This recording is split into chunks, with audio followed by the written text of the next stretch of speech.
अच्छा जी, आगे हमारे पास आता है मीन एब्सोल्यूट एरर। ठीक है, ये इसका जी फार्मूला है। अगर आपको नज़र आ रहा होगा सेम टू सेम वही है। मैं ना डायरेक्ट इसको आपको एक्सप्लेन करके बताता हूँ। ये मैं एक बार इसकी तस्वीर ले लूँ।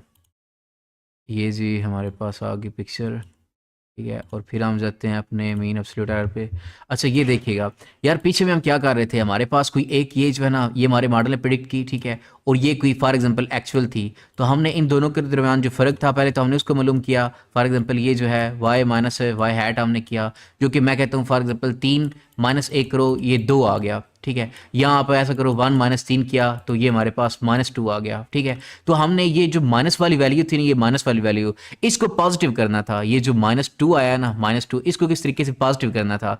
तो जो मीन स्केयर एरर लास्ट था उसमें क्या करते थे, हमने स्केयर कर लिया था। लेकिन यहाँ पर ना वहाँ लेकिन यहाँ पर हम स्केयर नहीं करते। एक और तरीका होता है नेगेटिव वैल्यू को पॉजिटिव करने का, और उसको हम कहते हैं एब्सोल्यूट वैल्यू लेना। यानी एब्सोल्यूट वैल्यू जब हम किसी नेगेटिव वैल्यू की लेते हैं तो वो पॉजिटिव हो जाता है। यानी -2 की जब एब्सोल्यूट वैल्यू ली तो वो क्या हो गया, पॉजिटिव हो गया। बस सिंपल ना यही फर्क था पिछले वाले में इसमें, कि यार फिर बता रहा हूँ कि सिंपल ये है कि हमने पिछले वाले में स्केयर कर रहे थे, यानी जो हमारी एक्चुअल थी उसमें से जब माइनस किया हमारी प्रेडिक्टर। ठीक है, तो इसमें जो है ना पिछले वाले मेन स्केयर एड में हमने स्केयर किया था। इसमें जो है ना हम सिर्फ एब्सोल्यूट वैल्यू ले रहे हैं। ठीक है, इसमें हम क्या ले रहे हैं, एब्सोल्यूट वैल्यू ले रहे हैं। मसलन इसमें जो आउटलायर्स है ना उसको भी चलें एक बार ना यहाँ से वो समझ लें कि ये जो आउटलायर्स होता है ना उसको एमएससी किस तरह बिहेव करता है, और जो मेन एब्सोल्यूट एरर है वो किस तरह बिहेव करता है। फॉर एग्जांपल मैंने आपको ये एग्जांपल दी थी। फॉर एग्जांपल ये समझो कि यहाँ पर कोई हमारे, इसका नाम कलर चेंज कर लेते, तो ब्लैक कर लेते हैं। ये जो है ना ये वाली, ये हमारे मॉडल ने प्रिडिक्ट की कोई एक वैल्यू। ठीक है, ये हमारे पास वाई हैट है। ठीक है, और यहाँ पर यूँ समझो कि जो हमारी एक्चुअल है ये आउटलायर है। यूँ समझो ये क्या है, हमारे पास आउटलायर है। ये एक्चुअल वैल्यू है लेकिन ये आउटलायर की कैटेगरी में आती है, बहुत दूर है किस्म के हमारे एक्चुअल डाटा से ना। तो इस दो ये हमारी वाई थी, तो हमने पहले क्या करते थे, वाई माइनस वाई हैट कर लेते थे। ठीक है, तो ये हमने अगर वाई माइनस वाई हैट किया तो फॉर एग्जांपल यूँ समझो कि ये हमारे पास आ गई वैल्यू -9 आ गई। क्या आ गई, -9 आ गई। अब इस माइनस की वैल्यू को हमने पॉजिटिव करना था। पहला हम तरीका क्या लगाते थे, मीन स्केयर एरर हम लगाते थे, जिसमें हम क्या करते थे, इसको स्केयर कर लेते थे। ठीक है, इसको हम क्या करते थे, स्केयर करते थे। अगर हमने -9 को स्केयर किया, देखिएगा ये कितना हो जाएगा, 81। पॉजिटिव तो हुआ लेकिन 81 हो जाएगा। यानी ये जो एक आउटलायर, पहले ये आउटलायर था ना, इसको इसने और पैनलाइज किया और यहां पे लेके आ गया। इस वजह से हमारी ये जो लाइन है ना, ये ऐसा ऐसा इधर इस साइड पे शिफ्ट होना शुरू हो जाएगी, क्योंकि हमारा डाटा जो है ना इन आउटलायर्स की तरफ ही जो हमारी लाइन है वो आना शुरू हो जाएगी। लेकिन हम चाहते हैं कि ये ऐसा ना हो, तो हम क्या लेके आए, हम जो है ना हमारा दूसरा मीन एब्सोल्यूट एरर वो लेके आए। क्या लेके आए, मीन एब्सोल्यूट एरर। ठीक है, अब ये क्या करेगा, ये जो हमारा -9 एरर आया ना यहाँ पे, ये वाला जो एरर आया, ठीक है, ये इसको क्या करेगा, पॉजिटिव तो करेगा।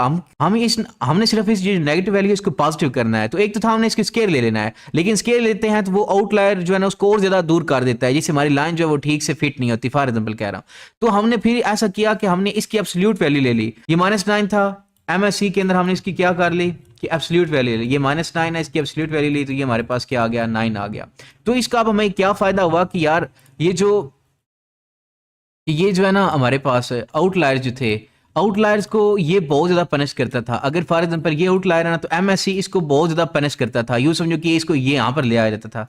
लेकिन अगर यही हमारे पास एमएससी है ना, तो एमएससी के अंदर हम हमारे पास जो ये वैल्यू होती है ना -9 की, जो कुछ भी है वो हम वैसे के वैसे रहने देते हैं। यानी हम आउटलायर को ज़्यादा पनिश नहीं करते। जो बाकी डाटा को वैल्यू दे रहे हैं जितनी, उतनी यूँ समझो इसको भी देते हैं। क्लियर है?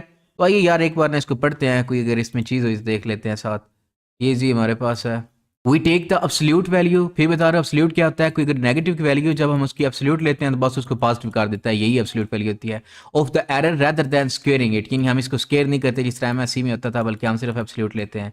Maihar is the averaging magnitude of the error. बाकी सारा वही है, सेम टू सेम, सिर्फ वो एमएससी की तरह ही है, सेम टू सेम। ठीक है, बाकी सिर्फ एमएससी में जब स्क्वेयर करते थे वो नहीं करना, अब हमने यहाँ पर एब्सोल्यूट वैल्यू लेनी है।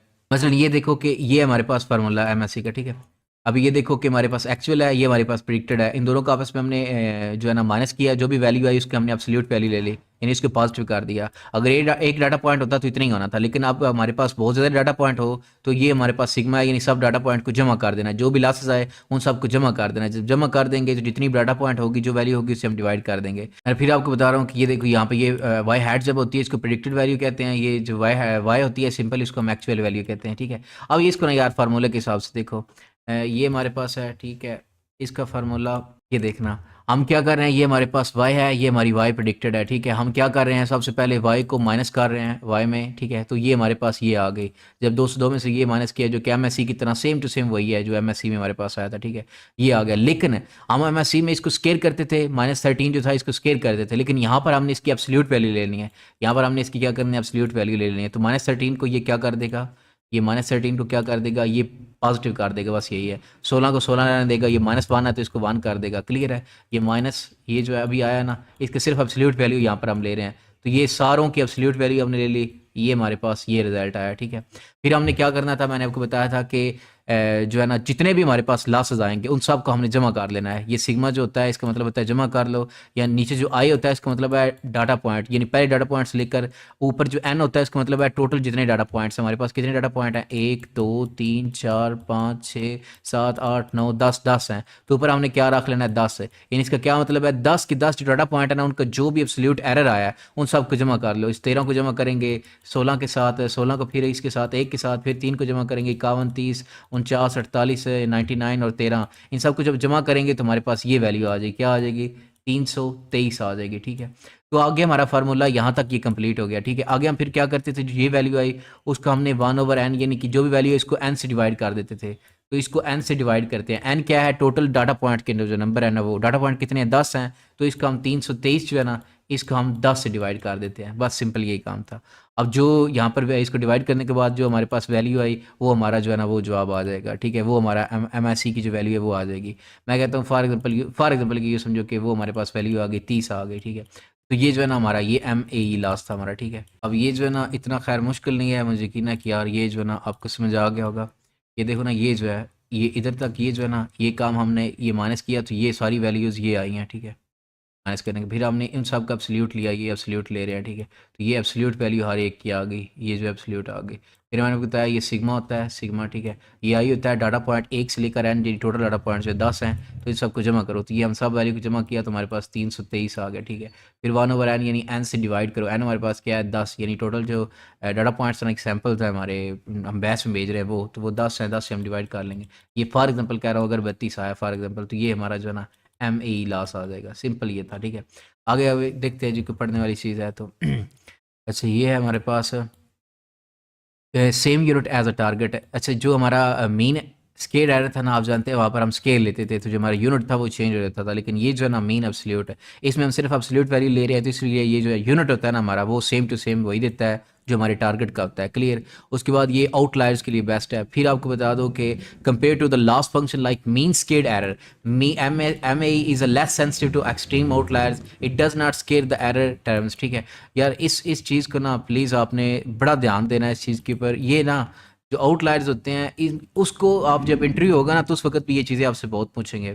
ये हमारे पास कोई अगर आउटलायर है ना यहाँ पे, ठीक है, तो इस आउटलायर के जो हम वैल्यू निकालेंगे ना, एरर जो होता है, ये जो हमारे एरर निकालते हैं, ठीक है, जब इस एरर की वैल्यू आती है ना -9 फॉर एग्जांपल, अगर बाकी डाटा पॉइंट सारे इधर हैं और ये एक जो वैल्यू है ये बहुत दूर है, इस दूर होने की वजह से जब हम इसको स्केल लेते हैं ना, ये जब हम इसके स्केल लेते हैं MSC के अंदर, तो ये इसको और बड़ा कर देता है, यहाँ पे यूं समझो ले आता है, ठीक है, 81 कर देता है, यूं समझो, ठीक है, 81 कर देता है, जिस वजह से हमारी जो लाइन है ना ये इधर शिफ्ट होना शुरू कर देती है आहिस्ता आहिस्ता, यहाँ पर क्या पता लाइन आ जाए, क्या पता यहाँ पे लाइन आ जाए। तो ये जो है ना ये हमारा MSC सेंसिटिव था आउटलायर्स का, यानी जहां पर भी आउटलायर्स आते हैं ना वहां पर MSC अच्छे से यूं समझो काम नहीं करता, ठीक है। तो हमें फिर क्या चाहिए था, हम चाहते थे कि यार ये जो आउटलायर्स है ना, ये आउटलायर्स है, कोई हमारे पास अगर -9 है ना तो हम इसको ज़्यादा पनिश ना करें, कोई ऐसी वैल्यू आए ना कि ये यही रहे। तो हम फिर ने हमने क्या यूज़ किया, हमने MAE यूज़ किया, ठीक है, हमने MAE यूज़ किया। इसने फिर इसको क्या किया कि -9 को बस इसने +9 बना दिया, यानी हम इसको ज़्यादा पनिश नहीं कर रहे। इसलिए फिर आपको बता रहा हूँ जहाँ पर भी आउटलायर्स होंगे वहाँ पर जो हमारा MAE है ना, मीन एब्सोल्यूट एरर, वो बेस्ट होगा। जहाँ पर आउटलायर्स नहीं होंगे वहाँ पर हमारा MSE जो है ना, मीन स्केल्ड एरर, वो बेस्ट होगा, ये याद रखना है आपने। आगे यार इसका देखना है। अच्छा आगे हमारे पास के ठीक है ये पढ़ लिया, नॉट डिफरेंशिएबल एट जीरो। अच्छा ये याद रखना है कि ये जीरो के ऊपर जो है ना डिफरेंशिएबल नहीं है। ये इसका ना MAE का एक बार ग्राफ देख लीजिएगा, MAE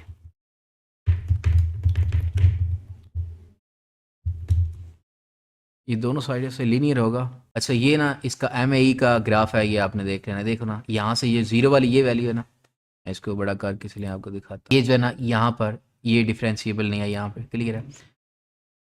ये आपने याद रखना है, बाकी इसमें अहम चीज़ नहीं है।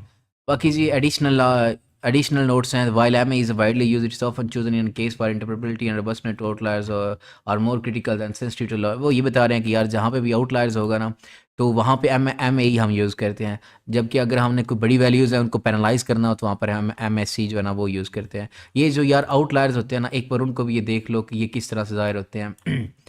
वैसे तो आपको मुझे यकीनन समझ आ गया होगा कि हमारे डाटा जो है ना, अभी देखो ये हमारा डाटा सारा यहाँ पे है, ये डाटा हमारा, जबकि इस डाटा से हट के कुछ पॉइंट ये हैं, ये 3 पॉइंट है। अब ये आउटलायर्स होते हैं, यानी हमारे एक्चुअल डाटा से बहुत दूर होकर ये बैठे होते हैं, ये भी होते हैं, ठीक है। इसी तरह अभी ये देखो, ये हमारा जो है ना एक्चुअल ये सारा डाटा है, और ये एक छोटी सी वैल्यू इधर भी है डाटा, ये आउटलायर था। फॉर एग्जांपल अभी यहाँ पे हम एक लाइन बना लेते ना, तो क्या पता वो बेस्ट होती, लेकिन अब इस आउटलायर की वजह से क्या पता हमारी लाइन यहाँ पे आ जाए, फॉर एग्जांपल कह रहा हूँ, ठीक है। तो ये जो आउटलायर्स होते हैं ना, आउटलायर्स, यहाँ पे फिर बता रहा हूँ एम ए ई बेस्ट जो है ना वो होता है, ठीक है। और ये देखो, ये भी हमारा डाटा है, ये भी आउटलायर है, ये भी आउटलायर है, ये भी आउटलायर है। मैंने कहा कि एक बार आपको आउटलायर बता दूंगा किस तरह से होते हैं। अच्छा, ये जो है ना, ये इसका डेरिवेटिव है यार, ये समझ लो ये बड़ा आगे होगा, कि जब हमारी जो मॉडल ने प्रिडिक्ट की है ना वैल्यू, देखिएगा जो हमारे मॉडल ने प्रिडिक्ट की है, अगर वो बड़ी हुई जो हमारी एक्चुअल से, तो हमारा ये फार्मूला लगेगा। अगर जो हमारे मॉडल ने प्रिडिक्ट किया है वैल्यू वो छोटी हुई हमारी जो एक्चुअल है उससे, तो हमारा ये फार्मूला लगेगा डेरिवेटिव में, ये याद रखना है। क्लियर? अच्छा, आगे आता है ये चीज़। अच्छा, क्या लिखा हुआ है जी, इसको देख लो यार, ये भी खैर, L2 loss is more sensitive to outliers, यानी L2 लॉस जो है ना वो आउटलायर्स से ज़्यादा सेंसिटिव है, यानी आउटलायर्स को और ज़्यादा पनिश कर देता है, जबकि L1 जो है वो बेस्ट है, ठीक है। When there are large deviation होता है कितना कुछ दूर जो होते हैं ना, मतलब इसको भी नहीं यार, ये भी ज़रूर है समझना आपको, ये इसको ना लेके चलते हैं। On the contrary, L2 loss will try to adjust the model according to these values, or even on the expense of other samples. Hence, L2 loss function is highly sensitive to outliers in the data set. If error is 10, the MA would give 10 and MSC would give, मतलब for example ये जो है ना, कोई एक यहाँ पे ये वैल्यू है, ठीक है, ठीक है। इसका जो हमारे पास रेसिजुअल आया वो हमारे पास 10 आया, तो जो हमारे पास MSC होगा वो इसको 100 बना देगा, यानी यूँ समझो यहाँ पे ले आएगा। जो हमारा MAE होगा वो इसको यही 10 से रहने देगा, ठीक है। तो ये इसमें फ़र्क है। कॉन्सिक्वेंटली एन वाल loss is more robust and is generally not affected by outliers, यानी कि जो MAE है ना, वो देखो इसने आउटलायर्स की वजह से कोई ज़्यादा चेंज नहीं हुआ, ठीक है, वही इसने दे दिया। लेकिन जो MSC था उसने इस आउटलायर को और ज़्यादा पनिश किया, और ये बहुत दूर चला गया है, ठीक है। On the contrary, L2 loss function will try to adjust the model according to these outlier values. मैंने फिर बताया कि अब क्या करेगा, ये आउटलायर की वजह से ना ये इस लाइन को इधर पुश करेगा, इस तरह से यहाँ पे ले आएगा, और यहाँ पे आपको नजर आ रहा है कि बहुत गंदी किस्म, बुरी लाइन है किस्म की बननी है, ठीक है। आगे जी क्या होगा कि hence L2 loss function is highly sensitive to outliers in data set। फिर वही बात कीजिए, जो L2 होता है यानी MSC होता है वो आउटलायर्स के लिए बेस्ट नहीं है।